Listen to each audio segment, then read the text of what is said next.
Another exciting episode of The Hiring Room. I have a really special guest today. He's someone near and dear to my heart, Denny DeDecker, who is essentially the CFO, top financial person at Sollitt Construction. Thanks for joining me today. I know we had some technical difficulties, but we figured it out. Not a problem. And it's good to be a jack of all trades at a company this size. So sometimes you're the controller guy, AP, IT, whatever. So And sometimes rock you're and the roll. Sometimes you're the camera guy. Oh my Yeah. gosh, it's so funny. So let's talk about this. I talk about this is funny. Well, it's not funny. I did a podcast yesterday with this young HR manager who's actually from a company called Prairie Capital. Have you heard of them? I have. They specialize in ESOPs. And you know what? I ran into a couple of their folks at the Illinois chapter ESOP convention in March, and I think they're part of the Midwest one as well. But yeah, they're very highly respected in that space. Yeah, I guess that's all they do. And so I was talking about you yesterday because we were talking about ESOPs and we were talking about a general labor guy or just say someone out in the field is becoming a millionaire because of an ESOP structure. And I don't think I'd ever met a company that specialized in that. I guess they're ex Morgan Stanley guys. Is that what you understand it to be? Yep, yep. Yeah, so interesting. So we met, oh my gosh, 2018? Was that about the time we met? 18 or 17 or 18, yeah. 17 or 18. If I recall, Jake McDermott, I had randomly sent him a note on LinkedIn, which like never happens. Like as a recruiter, you don't randomly send somebody a note and they go, "Oh, I need some hiring." And then I think Mika was the first person I brought in, right? And then Correct. I, Yep. kind of hit the ball over the fence with that one with him. Oh, yeah. Yeah, I just pinged him the other day. I hadn't heard from him. And then I'm sure Mike introduced us and then we kind of built out a team there and we had some really interesting times at Elite Dental Partners. Yeah, no, it was it was a very memorable, busy time. You joined the picture for me or when we met right at the point where I believe we went through like a first recap, right? So I believe the original owner or we were in anticipation of. It was either the right before or right after, but we just kind of went bananas and doubled in size in about the next 18 months. So we were hiring project accountants, accounting managers, accounts payable managers, AP staff, That was crazy. treasury people. Yeah. That was the definition of high growth PE and hard charging PE at the time. Yeah, and it's interesting, right? Because, you and I talk about P all the time and now, you're in a completely different environment.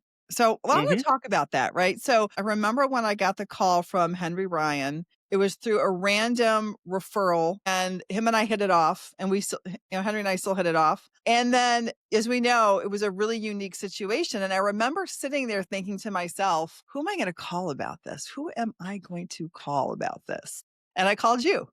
And you had no competition, like, you went in there, like, you just knocked the ball over the fence and they didn't even meet I don't think they met anybody else. They had been interviewing for a while, but they couldn't find the right person. And, of course, no one likes to pay fees, everyone's trying to No. find it on their own. And then, I think Kenny was like, "Screw it, let's just do this." And then that was it. And then the year later, here we are because your anniversary was when? November? Uh, uh, August 19th. Oh, is it So August 19th? I thought it was a little bit later than that. So it's August 19th.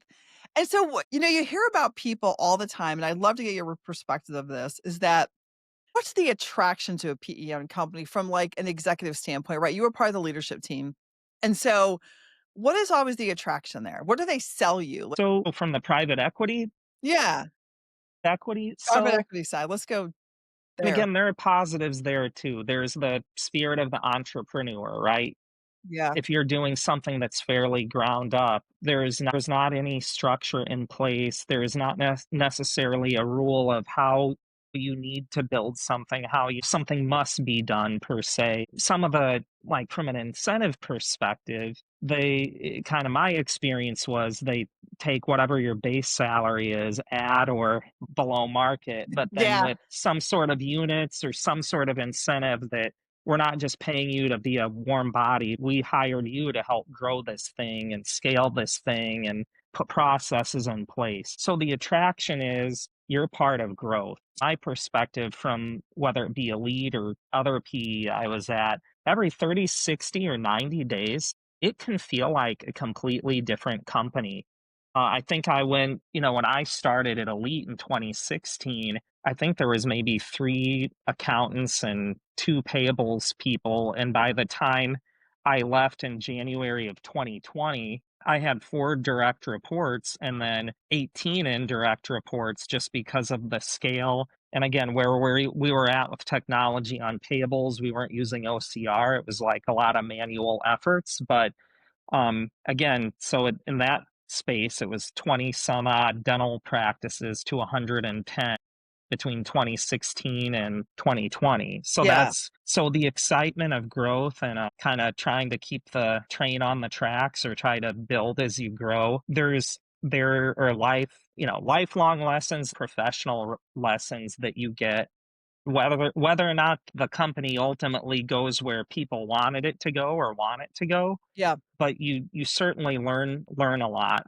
And then it's just also say it's like the high pressure environment. It's really hard to explain to someone who's never been in it. But again, there's puts and takes for going that way. I think that if someone is curious whether or not, like, hey, I think I could be an accounting manager, a financial reporting FP&A lead, or a controller, CFO, like, you probably should give it a shot once just to see what it's all about and what you're made of. When you say environment's changing every 60 to 90 days, I mean, that's an impactful statement.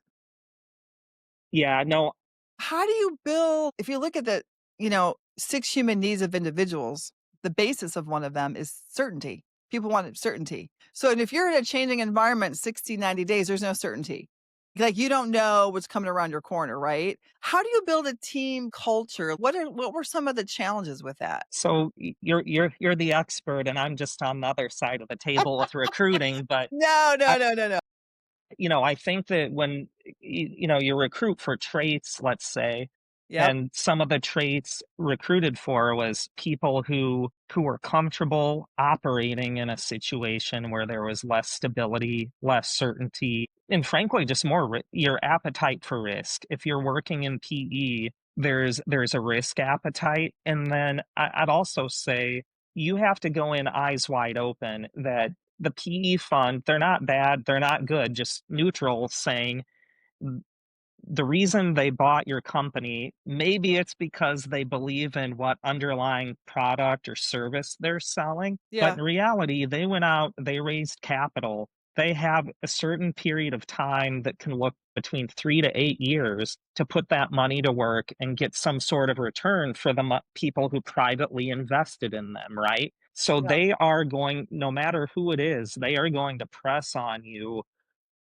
for results, and it doesn't matter what is going on that's controllable or frankly things that were outside of your control. They need to see results, and they're how do we say, both pressuring, both supportive, but ultimately demanding, and they want the return that they promise their investors, or they look to somebody else to do the job they're looking for, whether it's finance, operations, Yeah. some other discipline, some sort of revenue or sales driver, like their business development, or they're very demanding, and you just have to accept that's the name of the game. So is it hard to accept sometimes? I mean, it sounds exhausting to me.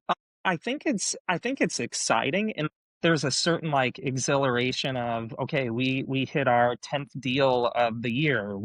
I was there when we hit 100 dental practices. Those were milestones. That you have an integration team, you have operators, you have people, like me, who had been there from a fairly early point to win Yeah. it. Again, you're very aware of how quickly you're growing, and the success feels really good.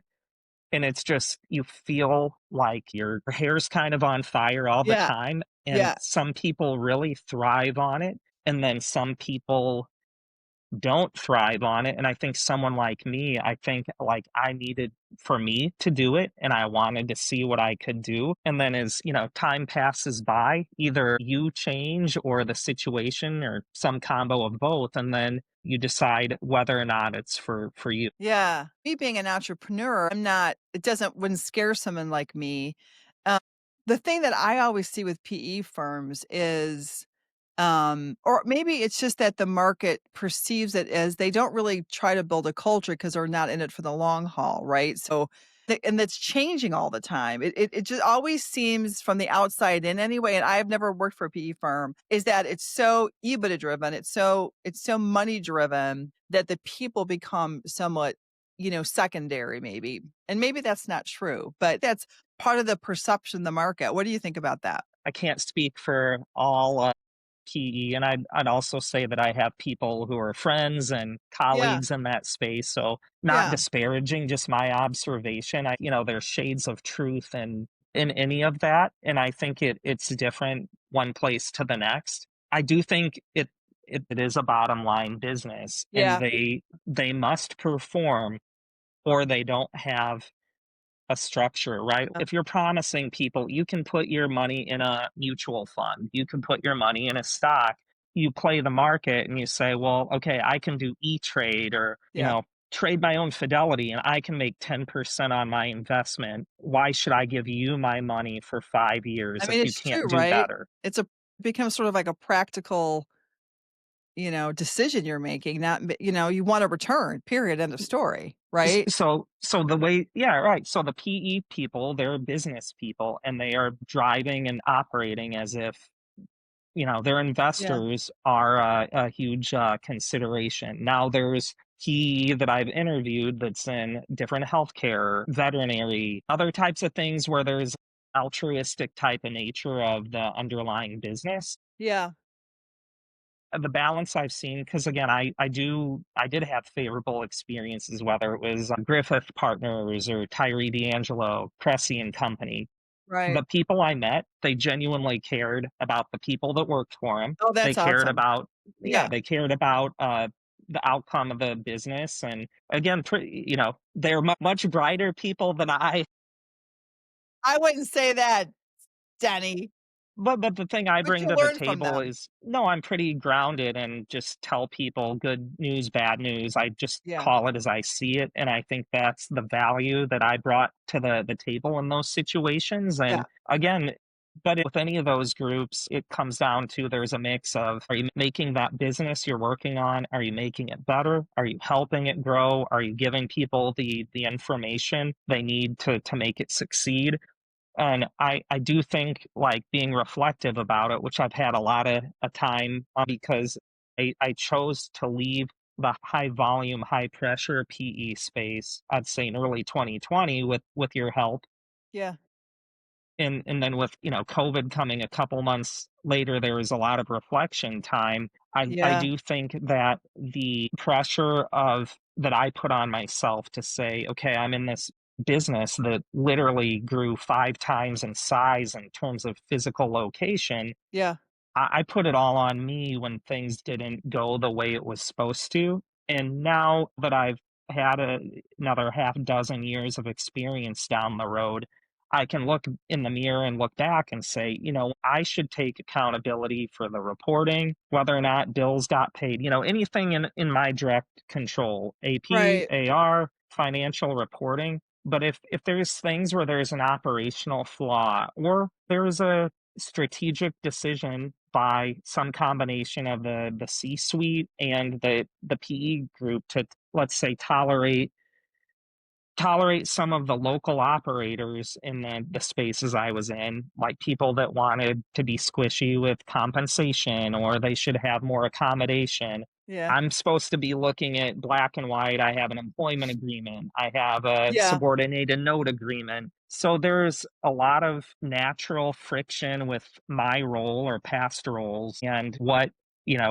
a PE group or a C-suite might see is, fundamental to their business. So if they're in a roll up of medical or, medical adjacent type of business and they have just a wily a very colorful personality of someone that does medical services or generates revenue. The appetite for the PE sponsor is going to be tolerate and accommodate If we're to a bringing money point, in. but on the day to day, if you're trying to hold the line and hold people accountable from a whether it's a a financial perspective or an operational perspective, you are the one bearing the brunt of the rub. So again, if I have a situation, you're to receive a commission based on what your local operating unit does in pure cash collections. Pretty easy for me to go to a bank account for what you deposited locally or virtually and say this is what it is. It's 10%, 20, 30% of X, and here's your number. And then that person can go around me to a CFO, a COO, president, PE, anybody kicking and screaming saying, hey, when you PE bought my practice, or you, the business owned by PE, bought it, you promised me growth, and now I'm making less money. And then, I become by default the bad guy. And I'm Right, like, I'm not there to, I didn't promise anybody anything. All I promised is I'm going to enforce whatever contracts are in front of me. Um, and again, I think that's one of those things going in 2016 and then going out in 2020. I learned about myself that I'm more of a hold the line person than mm. let's accommodate type of person. And Really?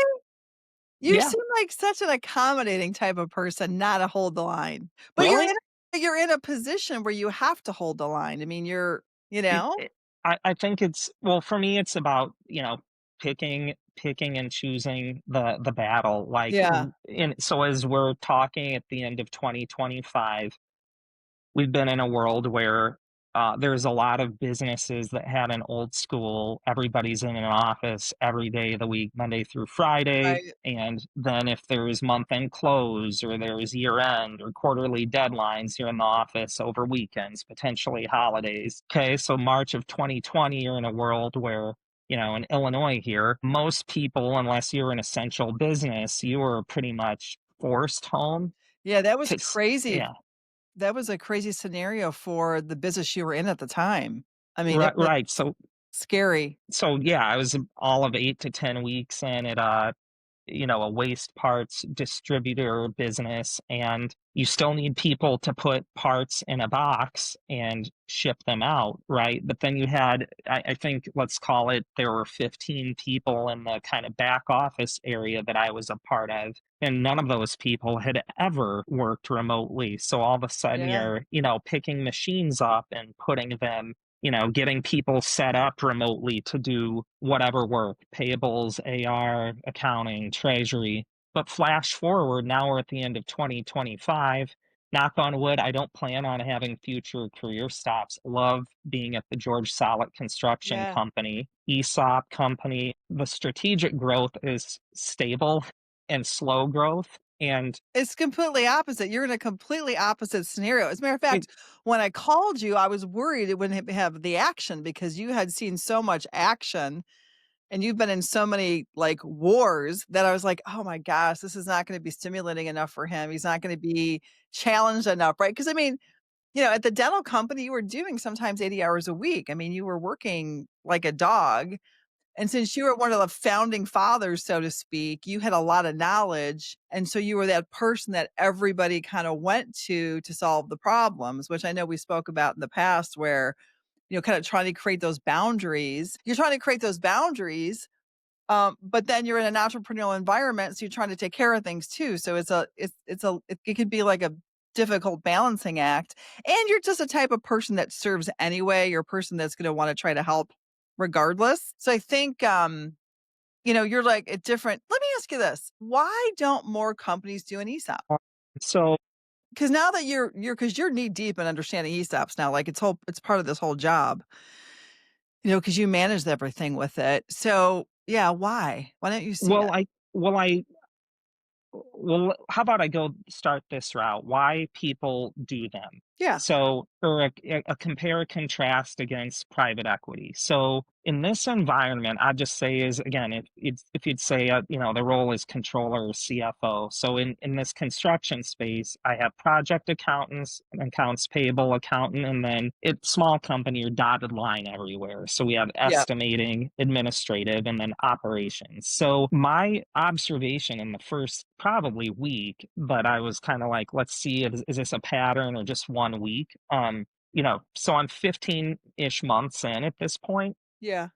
I would say a benefit as a manager, I don't have to incentivize or coax people to do their job in any sort of way, as people understand that the longer they are here and the more successful the company is, they get their proportional benefit of how well the company does. So if they have a job and then they don't contribute, then they will not get the benefit of. I lost you. Hold on. I saw I lost you on the screen. There you go.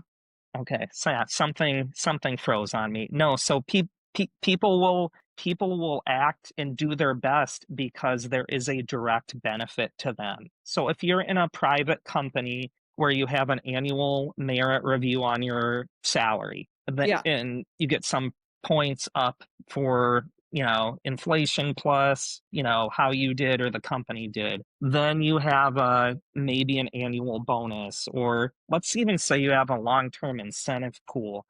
Here, Yeah. it's just so, and again, again, I can't paint with a broad brush. All ESOPs are structured very differently, Oh, and okay. depending where you're at in a life cycle of an ESOP, again, I would call us a mature ESOP. Okay. Started in 77, 100% employee owned since 84. So we were like right at the tip of the You spear were for like ESOPs. cutting edge ESOPs. So what, again, my observation is the fact that, again, in our environment, the way we operate is we commit to a certain percentage of compensation. The IRS limit is you can match essentially 25% of someone's kind of W-2 in the form of That's kinda how shares of. SEPs work. SEPs work that too. SEP has a 25%. Is that, like, in line with is that the same kind of a role? Well, I'm not. Again, I'm just a comment on the ESOPs. I know that the Yeah. IRS it's 25% is Yeah. the cap, and again, there's a Yeah. maximum dollar contribution that changes. I believe for this year it's Okay. So seventy you have a thousand. max on the dollar amount too. Okay. Right. So that's kind of good too, right? Because not Yeah. everybody here has the same take home pay, but Right. like the guy sitting in the corner, the president isn't taking all the money and running. Like Yeah. that person is capped, and you're getting your Fair share. share of the Yeah. benefit. And then to elaborate just for the people who are financially motivated. So again, let's say you were part of a pool of 100 shares that were issued based on your share price at the end of the year. That's what's contributed to an account in your name. You get an annual statement. It's not really like worth anything per se unless you exit the company, you retire, God forbid you die, and someone gets your benefit. At that point, Yeah. it becomes like monetized. But what's awesome is it's kind of, if the company is growing and the dollar per share is growing, it's kind of like a tax-free growth, if you will. You're not taxed on anything until the moment you take that distribution. But just again, I won't name names because I don't want to get into people's individual business, Yeah, but I've don't do seen that. Right. Yeah. recent and future retirees, like they're rolling their, we will cut a check, or the ESOP. In our case, our company will repurchase their share upon retirement. Okay. And then, so that, let's say it's $1 million, we can put that $1 million in an IRA. It goes directly from one of Sollitt's accounts to the retiree. Yeah, just like a 401(k) would. Yeah. Right, just rolling a Yeah. 401(k), and then Yep. it's up to them. Whenever they start drawing, hey, then they gotta know 20% is going to Uncle Sam, and then, or they can take, again, if they're an early distribution, like our company says, "Hey, you can take the cash at," if you don't fully vest over 5 years, you can get Right. 40%, but we're gonna take out that withholding off the top, and then it's up to you to deal with it on the back end. But again, so I'd say in the like to recap, I'd say you're getting the most out of your team because they are acting like an owner. They are getting a direct Yeah. benefit. They're not Yeah. they're not, let's waste money on equipment, fancy cars, fancy anything. It's like, Yeah. no, we're construction. Let's be kind of blue collar and roll up your sleeves and Yeah, do what so we can to everyone's rowing in save. the same direction. I mean, everyone's got the same goal, right? And Which, and I mean, that's huge. If you think about that from a culture and environment standpoint, I mean, it's really what changes everything. and Honest. and again, a contrast, which isn't bad. It's just they're different. There's Yeah, private equity, which they're is so different. you you get a much so for me to get a realization of something that means anything to me, it's solid. It's a 5-year vesting, but I don't get to into the plan until more than a year in. So let's Yeah, call it more than 6 years till I get yeah, full benefit.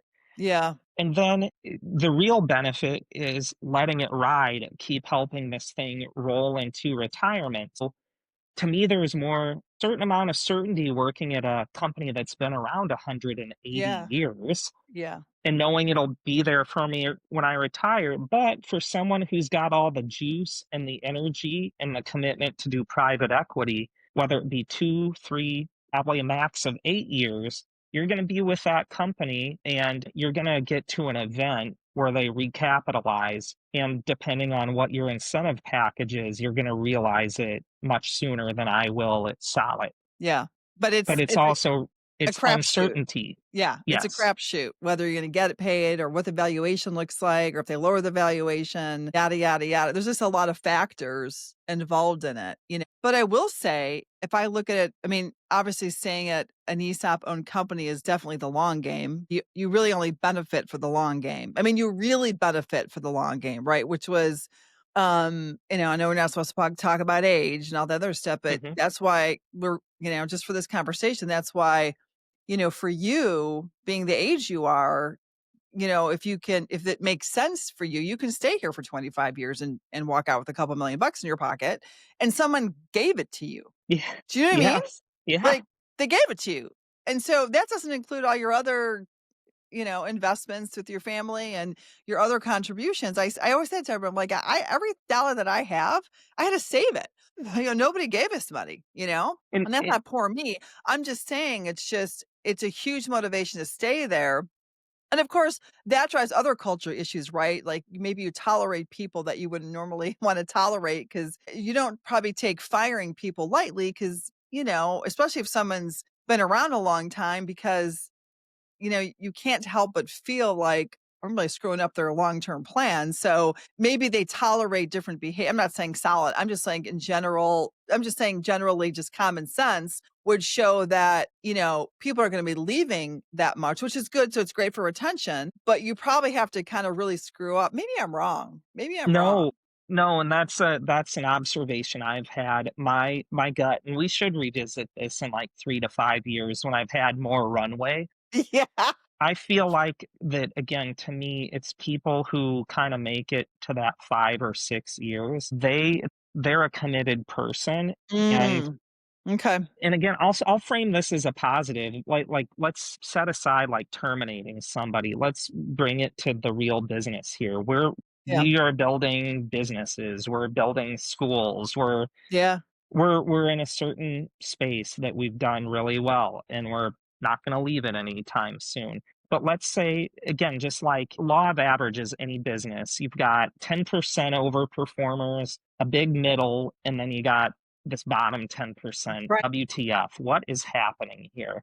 Yeah. And we have that here, and that's so if we have a job that has gone sideways, let's say that I'm in the private equity space. The person who's on operations has, like, sometimes a quarter, sometimes a couple of months, sometimes a year. They've gotta turn it around, or private equity says, Oh, yeah, yeah. I'm 20% into my investment cycle. I need somebody different, and you're gone." So Yeah. the leash is much shorter. Right. Here here we have someone who's been here at least a decade, high performer. uh, 100 things going against this project manager outside of his control. So when we get into a monthly meeting, it's like there's big sighs when this job comes up and you can see the demeanor of the project manager changes. But what's cool is the conversation isn't, why aren't you doing this? Why aren't you doing that? It's people who have more experience saying, hey, these are three things you're just going to take on the chin. Can we focus on these two and have less of a loss? Or Mm. can we get a change order out of the owner for, known conditions here on this? Let's or hey, do we need to demobilize? It's so So they it's don't try to solve the business problem as opposed to attacking the person, you're saying? correct, and That's and that's again, it's huge. It's and I what I see is I see, like, to me, the people who are your best performers in any discipline are the people who are self-motivated. They don't they if there's somebody who needs you to, like, discipline or punish or, negative reinforcement, they probably aren't the person to help build your team, whether you're PE, ESOP, or something yeah, in between. yeah, What I'm observing is the high performers are the people who are most self-critical, like, they feel bad, "I messed up, I'm hurting my yeah. fellow owner, teammate," and what I see is, like, in a good way, is I've had people who they made a mistake and come to me, and they know I'm the money guy, so they know, "Hey," and I have a pretty good year with the president, so Mhm. they're gonna find out about it, and my job isn't to do call outs. It's only to, okay, well, this happened. Let's try to avoid this, whatever Right. this is, and learn from it. Because again, if we're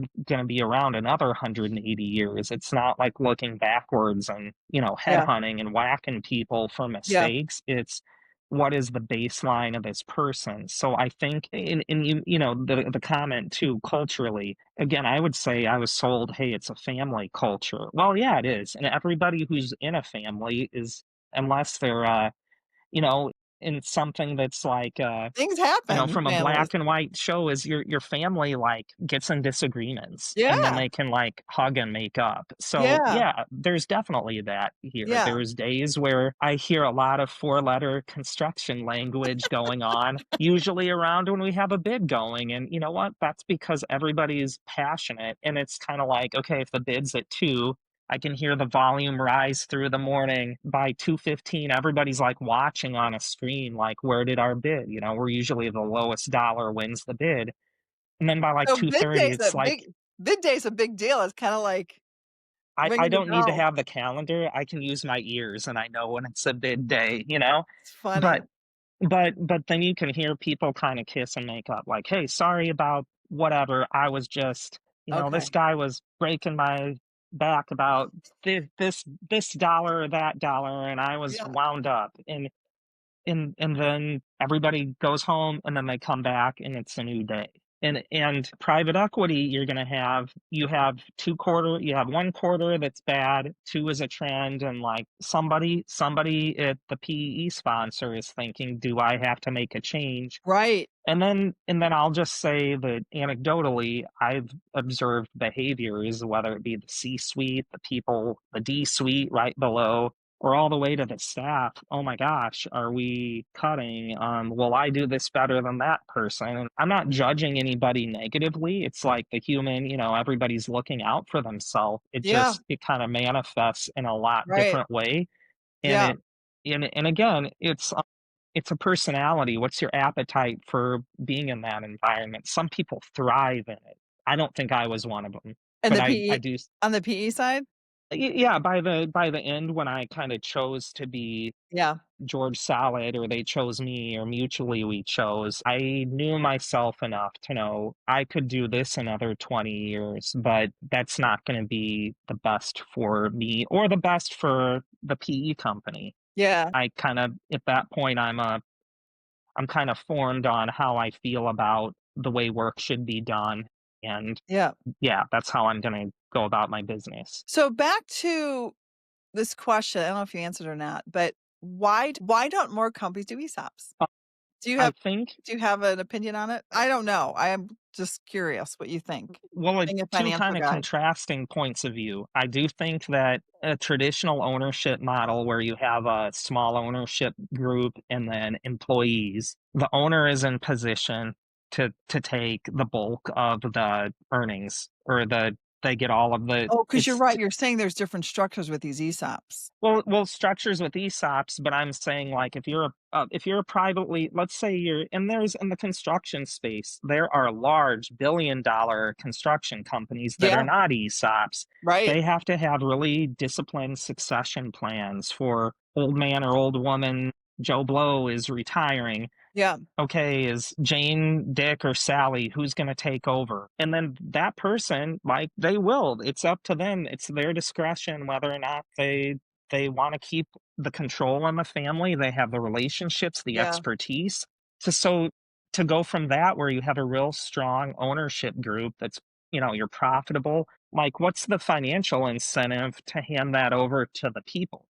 There's not. yeah, So there's yeah, kind of a there and again, it's I'm not using it as a bad word, but there's a selfish motivation in that's natural in a private company if you're successful. Like, why would you change? It's companies where you're having a retention issue, which again we've kind of addressed. Like, long term, you're gonna ride the wave and you're gonna get your proportional share of the yeah, success of the company. So Henry, and again, kind of playing telephone on it, but I've heard it and I've seen it at ESOP conventions, other industry groups. When you have an ownership group where, let's say, there is a someone who is nearing retirement and they have grown children, maybe they're in the business, and that person is my age, and they're like, do I want to own $1 billion business for me? Hell no. I have 3 kids and a wife I love. I want to yeah, be present, and this is how much I want to put in, not this much. yeah, And I have no shame in saying that.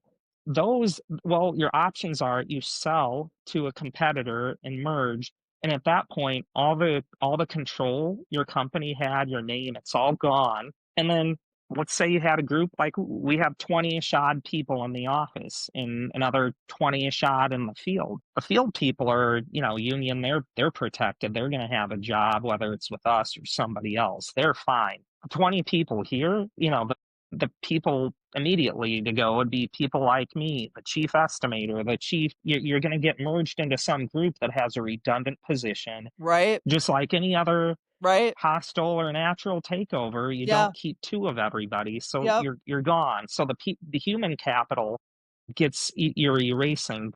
So yeah, so I say, like, so private equity, really interesting.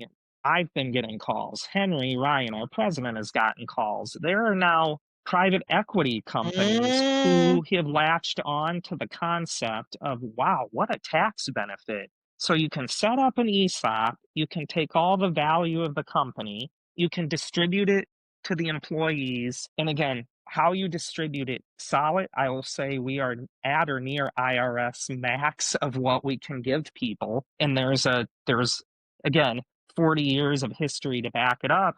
But the private equity companies are like, hey, how can I take the value of my investment when I buy a company or buy into the ESOP? How can I put PE company XYZ on the door? And now how can I get my PE company to get the benefit, yep, the tax benefit of the situation? So mm, so I'm seeing it from a couple different lenses. I think there's a tax incentive to shelter your earnings depending on what the yep, hold is for the PE company. yep, But it again, it just comes down to bottom line. If you're a successful owner and you only care about you or your generation, or like, I'm right, gonna sell the company and everybody gets a one-time payday, but then whatever happens, I don't care. It's you figure it out. But for a company where people are invested in one another, like, it's very nice to hear. And I won't get into specific dates, but I can tell that Henry, like, he doesn't want to be a president for 25 years. He has a self-defined term limit, and then yeah, he's pouring his knowledge into those around him so yeah, that this thing goes well beyond when he's right, around. And yeah, I so respect that approach. yeah. Yeah, he knows the benefit that he got. He's been there, what, 20 years or more? 20 since '99, so 25, 26. Yeah, So, yeah. It's wild. He just went up the ladder. That's just crazy. So it's complicated. I mean, there's a lot of moving parts with it. A lot of moving parts with it. What about who's your biggest mentor? Like, you've met I a lot of smart people, especially in this PE world. You've worked with some, pretty brilliant bosses and stuff, but, like, who had the most impact on you? well, can I do like a T-Mobile Fave 5 or something? Yeah, you can Um, do whatever you want. well, I'll go kinda in order to who kinda, fit And my why? timeline. Like, what was it, you know? Well, number 1, Mike McDermott, Yeah, dear friend, person I met before I started at Grant Thornton in 2005. He was my assigned mentor, worked with him, 4 years in public accounting, led that experience. He kinda taught me how to stay organized, stay focused on priorities and, chaotic and yeah, demanding work environment. Huge amount of respect for Mike and in what he's done and what he's given to me, more so as a friend at this point, but also yeah, as a mentor. yeah. Now he stayed in And the PE world too, didn't he? no, yes, and he's doing very well. And he has, Yeah. again, he is someone like you mentioned a few minutes back. What type of stimulation? I think Mike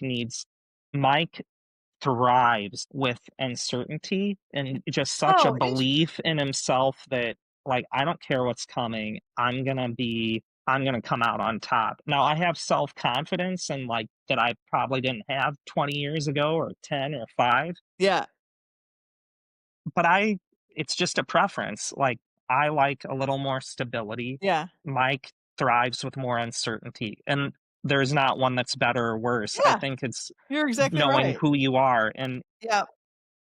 Mike did a lot to build me up and help me know who I am. Okay, so second mentor, I would put you. What? Yeah, because Gosh, you're just I saying think that 'cause you're when on my podcast. no, I'm not. That's Because such a sweet thing to I only say. deal in truth because at the end of the day, that's that's all that people are gonna, be left with. I think throughout when we met in, 2018 through when I'm like, "Hey, I'm Renee, thanks for helping me build up a team at Elite and where I'm Yeah, at." I personally can't handle the pressure and stress. yeah, You having the kind of the inside track of knowing how your career and practitioner and like the finance, accounting, the business side of yeah, actually walking in my shoes when that was part of your career yeah, to hearing me again, and we've developed a friendship yeah, outside of the work that yeah, you're just like, something's not right, and this guy is not the best version of who he can be. yeah, You kind of taught me about boundaries and how to respect them and kind of trust, that voice inside. Like it's, like Mike. It's wonderful. Mike is successful. I don't go to yeah. sleep worrying if Mike's gonna be okay if he's in PE or not. Right. For me, I question it because I don't have the motor for, hey, 20 fires popped up and how are we going to put them all out? That was exciting 10 years ago. Not so much. So you were Yeah, really yeah, instrumental of how do you know you better than you know you better than the PE, the company, whoever. What do you want and who are you and what's your boundary? And yeah, then you led me to Becky Norris, who yeah. is also a dear friend and mentor, and I'm on the naughty list. I haven't gotten together with people. I'll That's blame okay. trying to Yeah. not be a bad dad on Well, it. and the whole thing with Becky too was the thing that happened with Becky was one of your first hires through me, which was Annabelle Narachi, you were really you didn't know me very well at that point in time, and you were doing, extra due diligence on the hires, which is Mhm, completely fine. And you actually we set up a call because I had already placed in Willie 2 places. I was like, "Denny, trust me. Like this woman is amazing." You're like, "Well, I'm not sure." And so I'm like, "Well, then you need to talk to Becky, right? You need to talk to Becky Norris." And that's when you guys, maybe you didn't know it at the time, but after she got the call with you, she was like, "Yeah, he's a really great guy. He's this, he's that, a great conversation." I, sold and Willie, of course. She doesn't have to sell anybody. I mean, Becky will tell you the truth. She's not selling anybody. She's just No. telling the truth about it, Willie. And then when you were back in the market, I think I was chatting with her and she's like, "You know that Denny guy? What's going on with that Denny guy?" And that's so, you impressed her on that phone call and, that was a couple years later and we were doing a search for her for the controller for waste bill and I had the search and she's like, "What about that Denny guy?" And that was it. I was like, "Oh, yeah. Do you want me to call Denny?" And He did manufacturing years ago. He hasn't done I think you were doing manufacturing at, was Reyes Manufacturing? they Or had maybe they you had a had little bit, manufacturing audit you weren't doing the cost side anyway, she but didn't they care. had distribution, which was a That's key right. You key had piece, and waste distribution. bill, was probably what, Yeah. 80/20 with the Yeah. distribution to Yeah. manufacturing. Yeah. Yeah. But Yeah, so that was just one of those kind of again, like, you never know where conversations are gonna lead. and that was a wild one, but again, when you surround yourself and connect yourself to good people and Yeah. keep those people dear to you, then Yeah. put yourselves in situations. So with Becky, that was a unique one where she walked into Waste Belt, and again, the team there, they were getting things done, but they had, let's just say, some neglected systems, and they had people maybe set in their ways that weren't open to changing how they do things, or Yeah, it had its own issues there, yeah. yeah, they're just, again, and I'll just say that there was, not speaking ill of the people who weren't there or who were gone by the time I left, like, that place just needed a little bit of shake up if anything was to change for that business. So Yeah. Becky was instrumental, because I still hear in my head, if in that situation you had some behavioral issues with the team, right? Like Mhm. not getting along, not getting something done, not and she was always like, "Well, what are you going to do about it?" What? And really forcefully, and I'm like, I think Becky has helped me a lot because I'm a conflict averse person. I like when people Mm. are happy, Oh, and and she's conflict moving. I mean, she moves towards conflict. Like, she does. conflict is like just a cup of coffee for her.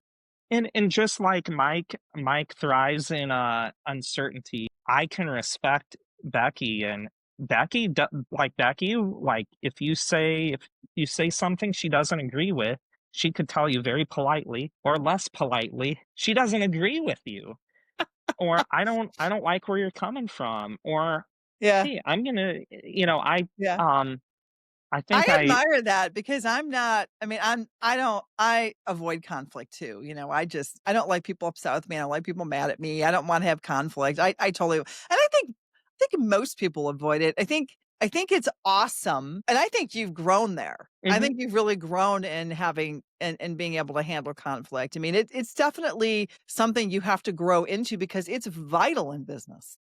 And it is, and I would say, I think Becky would say I still have a ways to go, and I would agree with her. I still, my default is kinda like the Roadhouse philosophy of be nice, be nice, be nice, be nice, and then but then you know the time of when not to be nice, Yeah, and yeah, yeah. Becky just gets to that point much Quicker? sooner than I do, but even in looking back, and again, we only had but 18 months from when I started till Yeah, less than 12 months in. It's COVID. The owner, who was in his 80s, said, "Nah, I want out of this business," decided to yeah, go to market, and then you're in yeah, a sale. And so before I hit my 1 year mark, somebody outside of my control was saying the company's selling. Like, I learned so much from Becky about calling it out. Again, I feel like, again, part of my developmental PE time from 2016 to early 2020 was accommodate,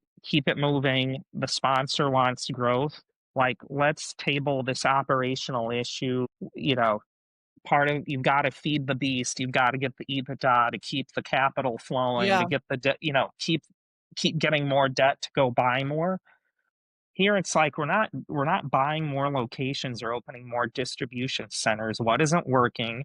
Who's not helping it work? And they're either helping or they're off the bus. And man, was Becky, not was, is great at that. yeah, She knows, and she's too seasoned and been around the block enough times that, like, she knew that there were people that I walked in that just weren't going to be on board with yeah, anything I was yeah, trying to do.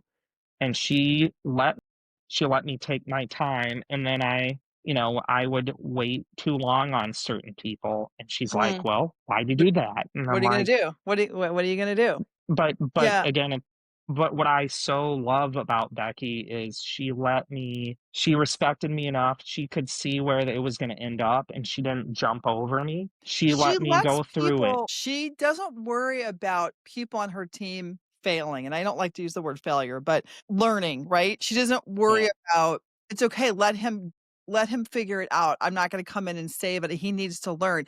The other thing that I learned from her, and this was a recent conversation, and, I've known her for 25 years, so you figure I wouldn't have any more aha moments, but she was talking about a guy on her team, and it doesn't matter who or what, and I think he was going through some personal stuff, and he needed some support, and she was someone had said to her, "Oh, you're being you're such a great manager, you're so empathetic, you're so, this," and she's like, "No, I'm not." She goes, this is what this person needs right now in his life. It's not about being empathetic, it's not about being understanding, it's about if I want him to succeed in his role, and I need to get the output that I need from him. This is what I have to do for him right now." And I was like, gosh, I hadn't like the way she was her thought process was something I had never thought about in that way, right? Where I was thinking like, oh, that's so nice of you, like being so supportive. And someone's sick at his house. He's got to like maybe spend more time at home. And she's like, it's really got nothing to do with me being nice or me being supportive. It's just that if for order for him to get what I need out of him, this is what I gotta do for this is what I have to feed him to get the output that I need right now. And I was like, she's very good at figuring that out with people, like what people need to perform. And she's and also really good at taking away things that are in their weak areas and then rearranging work to put it in their strengths. She's very good at it. And she doesn't really hold it against him, like, "Oh, like, he didn't do good." He's just like, "Okay, this is not your jam. Let's put this over here, but I'm gonna give you this." So she's really good at, like, moving her chess pieces around. It's interesting. And I learned, like, just having conversations with people like you and, like, with her, like, I learned those managerial little whatever. Not that I don't manage anybody anymore. I mean, I did for years, but I don't do it anymore. But it also helps me in recruiting, it's easy to build a team for someone that you know super well. correct, and I take those same Easy. lessons from Becky, and Yeah, I have a team where I have one person caring for ill people that are older, yeah, someone who lost a spouse and is managing life that way, and then someone in a yeah, similar spot to me with 3 young kids at home. yeah, So we all have different needs, but we're all important. So when I come in and I'm a new guy, my predecessor was here 20 years. I've been good, Becky teaching me new boundaries, but yeah, but there's been some resistance at times to what I want to lay out with how I'm handling my team, and again giving them, like, let's say it's flexibility on a start or stop a work day or where the work is done. It's not about just being a pushover and, oh, this is I'm just being soft. It's no, it's no, I have some really valuable teammate who's acting and working like an owner. If they are to get mom or aunt to the doctor, or they have a business thing because they don't have a spouse to handle anything, yep, I'm a bad manager if I don't understand them, what they need, and then help them. yep, And again, that was Becky went yeah, to the mat, and I saw it. yep, And again, I've had very few times where I get into conflict, but when it's those, I from Becky, I go up the hill and fight for my people that are yeah, like she's the very good A. at fighting for her people, really good And at then it. on the other side, I've had a couple people who were just they weren't the right fit. One of them was here 2 weeks, the other 6, and I was Yeah, very nice. I was not as nice. I'm sorry, love Becky, but I was probably a bit nicer with how I handled it. But Becky, I did react much quicker, so I didn't let anything fester. yeah, So you just kinda knew it, and it takes a lot of experience to do that. It's super complicated. Well, I have kept you already an hour. Before we wind up here, I do have to ask you, you're a musician. You play the guitar. Do you play anything else beside the guitar? Are you a guitar guy? just guitar. I love it. How's that going? How's the I would say that, so for me, it's guitar, it's being in my band, The Awfully Good. We are busy. I love it. We're out playing tunes that nobody thought they wanted to hear, but they didn't know they needed to.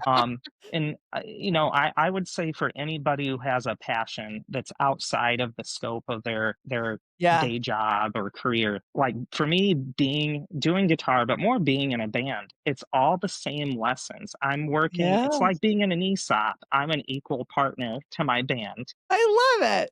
I have different opinions about what we should do or how we should play Yeah. something, or and so Yeah. you're push Yeah. pull, Yeah.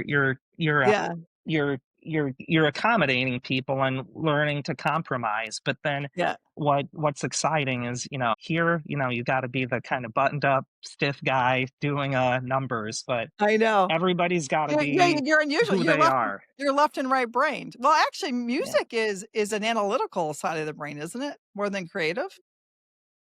I would say so. Our drummer is a very brilliant guy. I met his wife in Korea, writes the set lists in Korean, professor at Loyola. Wow. He's a Wow. very bright dude, and it's Yeah. like we'll be playing something, and he'll be talking out and be very analytical. And Yeah. me and the bass player, like, can we like fake it and hope we get through? But Yeah, no, you're like, "What are you talking about?" but I it's know, that's but fun. it's again, I just think, it's good to do something. It makes me better here for, like Yeah. we Well, said, it's a great thriving. outlet. I wish I Yeah. was musical. I told you my oldest son is, but he doesn't he doesn't spend time on it. It's hard. I think it's great though, even with the young kids that you've kept that up for yourself and that the family supports that because it's such a good stress relief. It's like therapy, right? I mean, music's therapy. And I can Well, imagine if you play music, what kind of a therapy that it is for you. I think it's amazing. So I think it's awesome. and it's cool, like, again, you see different dads at, basketball or other things, and man, I try to throw a football, shoot a basket, I'm paying for it the next day, but, Oh my like, gosh, that's funny. music, you can keep going, you I know? used to play, I used to play horse or pig with the boys, and did you know I'm super competitive? I I'm trash talk competitive. Like, I they're like 7, I'm trash talking. I'm like, "You can't make that shot, like, you suck, like, you" and they're like, "Mom, what they bring it up now." I'm like, "I can't help it, I'm sorry, I have to win." They're like, "I'm 6, figure it out. You gotta beat everybody, that's the way it is." Well, you're awesome. Thank you so much for coming on my humble podcast. We've got by the end of the day, we'll have 8 episodes already in 2 weeks already recorded. I know, super exciting. And so, yeah, it'll be fun. It'll be fun. So I really appreciate it. Well, you gotta have me back on, and Thank you. I'll be a little more lively next time. I've You're gotta go to the lively. You're totally studio with a lively. nice sign behind you, you know? I know, right? I've got the American Psycho walls behind me. It's fine. Thanks for joining me in the hiring room. If you like the podcast, please subscribe below and share this episode with someone you think that would benefit from it. We're always looking for good people to interview. So if you have a referral, comment below, or you can email me at renee@mseedinc.com. Thanks. Till next time.